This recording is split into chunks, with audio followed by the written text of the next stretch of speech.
Hello everyone, welcome to Sprint UPSC. We are discussing class 12th history of Tamil Nadu board. This is chapter 15 wherein which we are discussing the Indian national movement. Second phase पढ़ रहे हैं 1905 से 16 तक का। तो extremist के बारे में कुछ चीज़ें हमने पढ़ ली थी। आज के सेशन में हम पार्टीशन समझेंगे कि कैसे पार्टीशन हुआ और उसके बाद एक्सट्रीमिज्म का राइज हुआ। स्वदेशी मूवमेंट के बारे में पढ़ेंगे, अचीवमेंट समझेंगे, फॉर्मेशन ऑफ मुस्लिम लीग्स भी 1906 में ही हुआ था, और Lucknow pact, home rule movement and revolutionary movements, इनके बारे में समझते हैं सेशन में। तो देखिए, पार्टीशन ऑफ बंगाल, तो अभी हमारे लॉर्ड जो कर्जन थे उन्होंने पार्टीशन करवा दिया था 1905 में। उसकी वजह से एक स्पार्क मिल गया एक्सट्रीमिज्म को हमारे इंडियन नेशनल मूवमेंट में। देखो, कर्जन्स के रियल मोटिव्स क्या थे कि पहले तो जो भी बंगाली स्ट्रेंथ नेशनलिज्म बढ़ रहा था, देखो बंगाल में लोग एजुकेटेड हो रहे थे तो उसकी वजह से नेशनलिज्म की फीलिंग आ रही थी उनके अंदर, ठीक है। तो बंगाल जो है वो एक बेस बनता जा रहा था नेशनलिज्म का। तो अगर उसको डिवाइड कर दें और उसको अलग अलग रूल करें, इसको बोलते हैं डिवाइड एंड रूल पॉलिसी। तो अब क्या होगा, ये लोग डिवाइड हो जाएंगे और उनको रूल कर पाएंगे। पहले तो ज्योग्राफिकली डिवाइड कर दो, सेकेंड एम था कि हिंदू और मुस्लिम्स को बंगाल में डिवाइड कर दो। तो जो आपका ईस्टर्न पोर्शन था वहाँ पे मेजॉरिटी मुस्लिम पॉपुलेशन थी, और जो आपका वेस्टर्न पोर्शन था वहाँ पे हिंदू पॉपुलेशन थी, ठीक है। तो अब हिंदू और मुस्लिम में डिवाइड लेकर आ जाओ और फिर रूल करो, तो उसी को बोलते हैं डिवाइड एंड रूल पॉलिसी। तो यहाँ पे भी वही हो रहा था, ठीक। Now to show the enormous power of the British government in doing whatever it liked, तो ये एक और इसका रियल मोटिव्स था।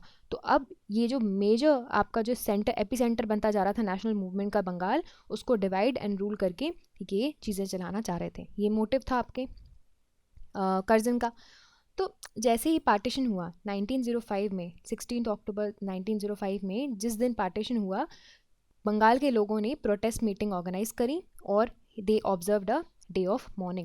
So the whole political life of Bengal underwent a change after this particular event, and Gandhi ji actually he wrote that the real awakening of India took place only after the partition of Bengal, right? Anti-partition movement start हो गई, स्वदेशी movement start हो गई, है ना। यानी कि anti partition movement से स्वदेशी मूवमेंट तक पहुंच गई चीज़ें, और दूसरे पार्ट में भी भारत के चीज़ें फैलने लगी ना। जो भी एग्रेसिव नेशनलिस्ट थे उन्होंने हमारे दादा भाई नौरोजी को फोर्स किया कि स्वराज के लिए बोले, है ना, which is not a moderate demand. ये आपको याद रखना है, मॉडरेट स्वराज डिमांड नहीं कर रहे थे। तो जब कलकत्ता सेशन हो रहा था 1905 में, तो एग्रेसिव नेशनलिस्ट बोल रहे थे दादा भाई नौरोजी से कि आप स्वराज के लिए डिमांड करो। उन्होंने एक रेजोल्यूशन जो है वो अडॉप्ट किया, दैट इज़ ऑफ बायकॉट इन स्वदेशी, यानी कि चीज़ फॉरेन गुड्स को बायकॉट करना है, स्वदेशी चीज़ों को प्रमोट करना है। The moderate congressman they were unhappy, but यहाँ पे अग्रेसिव नेशनलिस्ट का राइज हो चुका था। ये आपके जो मॉडरेट कांग्रेसमैन हैं वो खुश इसलिए थे क्योंकि वो चाह रहे थे कि हमारे कॉन्स्टिट्यूशनल मेथड से चीज़ें अचीव्ड हों, ये चीज़ें वो लेकर आएँ, स्वराज लेकर आएँ। तो डिफरेंस हो गया पार्टी में मॉडरेट्स और एक्सट्रीमिज्म के बीच में, तो उसकी वजह से पार्टी दो पार्ट्स में डिवाइड हो गई। इसको बोलते हैं सूरत स्प्लिट, ठीक है। सूरत स्प्लिट हुआ था 1907 में, ठीक। तो डिफरेंस की वजह से स्प्लिट हो गया, इसको हम सूरत स्प्लिट बोलते हैं। Extremist they came out of the Congress, and extremist को उस वक्त पे लीड कर रहे थे हमारे तिलक साहब, और जो आपके जो अदर एक्सट्रीमिस्ट रूलर्स हैं।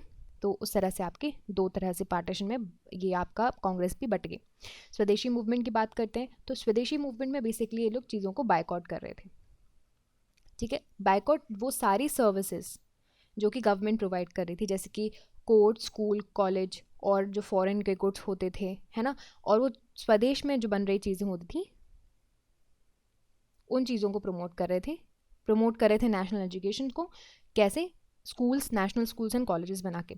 तो ये दो तरह का मूवमेंट था, एक तो पॉलिटिकल मूवमेंट था जहाँ पे ये चाह रहे थे कि चीज़ें स्वदेशी हों, एंड सेकेंड वॉज अ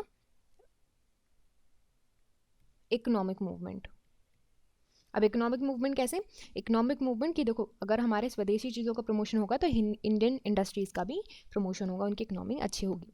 तो एक सक्सेस माना जाता है बंगाल में। इवन लैंडलॉर्ड ने भी ये मूवमेंट ज्वाइन कर लिया था, वुमेन स्टूडेंट्स ने भी इस जो मूवमेंट है उसमें क्या किया था, पार्टिसिपेट किया था।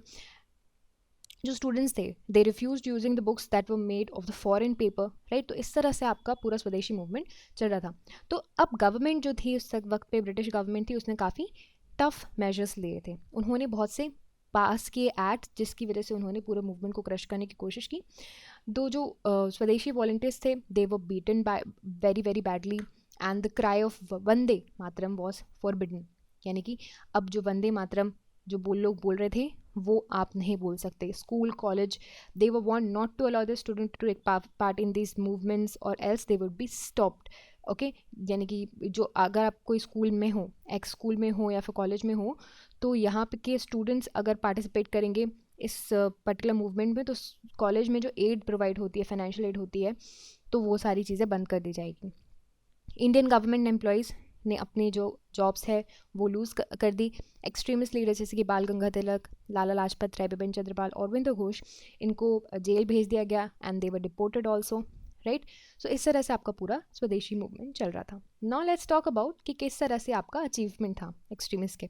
तो देखिए, सम अप करने के लिए अगर हम समझना चाहते हैं तो पहली बात तो there first demand was Swaraj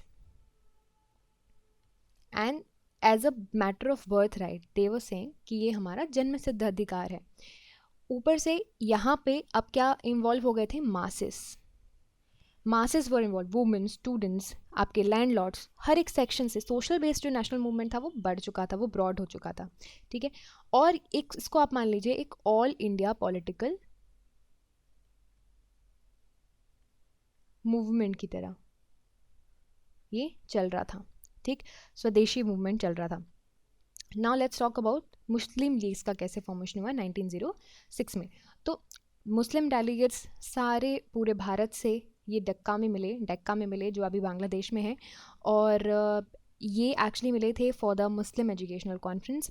इस चीज़ का एडवांटेज उठाते हुए नवाब सैलिमुल्लाह ऑफ डेक्का उन्होंने ही propose the setting up of an organisation जो कि मुस्लिम्स के इंटरेस्ट के बारे में बोले। तो ये प्रपोजल एक्सेप्ट किया गया। All India Muslim leagues finally 1906 में 30 दिसंबर को जो है एस्टैब्लिश की गई।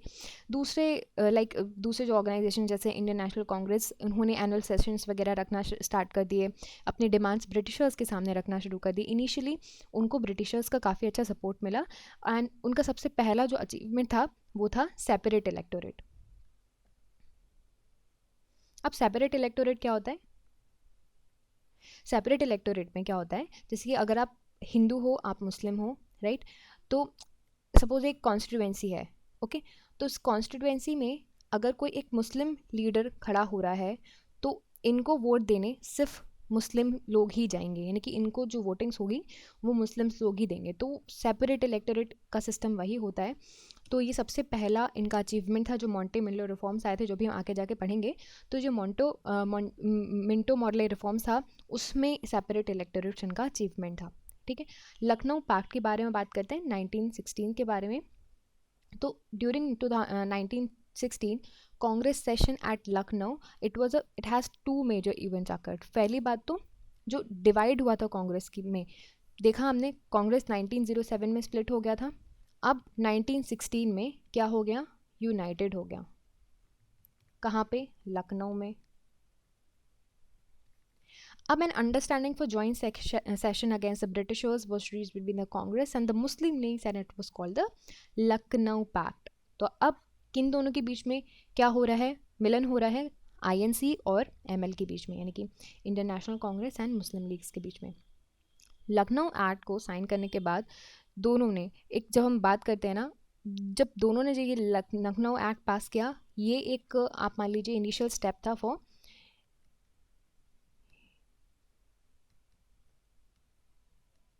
Hindu Muslim unity, okay. अब बात करते हैं होम रूल मूवमेंट की, 1916 में हुआ था। तो 2 होम रूल लीग्स दे वर एस्टैब्लिश्ड, पहला बाल गंगाधर तिलक के द्वारा पूना में एंड दूसरा एनी बेसेंट के द्वारा मद्रास में सितंबर 1916 में। अब इसका एम क्या था? Self government was the aim, कि भारत में सेल्फ गवर्नमेंट हो, एंड ये आपको याद रखना है within British empire.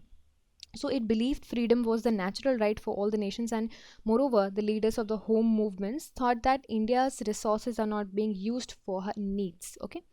So ये जो 2 लीग्स हैं उन्होंने आपस में कोऑपरेट किया, like and with each other as well as इन्होंने कॉपरेट किया कांग्रेस के साथ, मुस्लिम लीग्स के साथ, अपनी डिमांड्स एक साथ रखी। जो तिलक का मूवमेंट था वो बेसिकली महाराष्ट्र में कॉन्सेंट्रेटेड था और इन्हीं बेसिन का जो था वो पूरे देश में जो है फैला हुआ था। तो जब होम रूल लीग मूवमेंट की बात करते हैं, it had brought an new life in the national movement and swadeshi का रिवाइवल हो गया था। वुमेंस लार्ज नंबर पे ज्वाइन करने लग गई थी इस मूवमेंट को। अब 1917 में क्या हुआ, अगस्त 20 1917 में मॉन्टेग्यू जो कि स्टेट सेक्रेटरी थे इंग्लैंड के, उन्होंने एक डिक्लेरेशन निकाला ब्रिटिश पार्लियामेंट में on the policies toward the political reforms in India. तो मॉन्टेग्यू ने पॉलिटिकल रिफॉर्म्स के लिए एक बिल पास किया। उसमें उन्होंने ये चीज़ प्रॉमिस की कि सेल्फ गवर्निंग इंस्टीट्यूशंस जो भारत में बनाए जाएंगे उसको धीरे धीरे हम डेवलप करेंगे। और इसको ही बोला जाता है बहुत ही फेमस अगस्त डिक्लेरेशन, क्योंकि अगस्त में हुआ था। इसकी वजह से आपका जो होम रूल मूवमेंट है, लीग मूवमेंट है, वो ख़त्म हुआ। रिवॉल्यूशनरी मूवमेंट्स की बात करते हैं तो 20th सेंचुरी के फर्स्ट हाफ पे आपको बहुत सारे रिवॉल्यूशनरी मूवमेंट अलग अलग रीजन पे मिले, जैसे कि बंगाल, महाराष्ट्र, पंजाब, मद्रास। तो ये जो रिवॉल्यूशनरी थे ये ना मॉडरेट और एक्सट्रीमिस्ट दोनों से नाखुश थे, दोनों के मेथड्स उनको पसंद नहीं आती थी, इसलिए उन्होंने अपने सीक्रेट ऑर्गेनाइजेशन स्टार्ट कर दिए।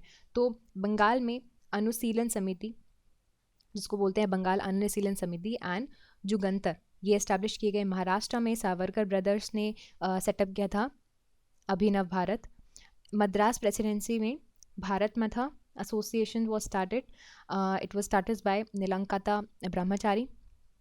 पंजाब में अजीत सिंह ने एक सीक्रेट सोसाइटी इस्टेब्लिश की थी कि उनके जो रिवॉल्यूशनरी आइडियाज़ थे उसमें यूथ में वो जो है स्प्रेड करते थे। London at India house Shyamji Krishna Varma, उन्होंने यंग नेशनलिस्ट को इकट्ठा किया, लाइक मदन लाल डिंगरा, सावरकर, VVS अय्यर और भी जो कुछ लीडर्स थे उनको इन्होंने सेटअप किया।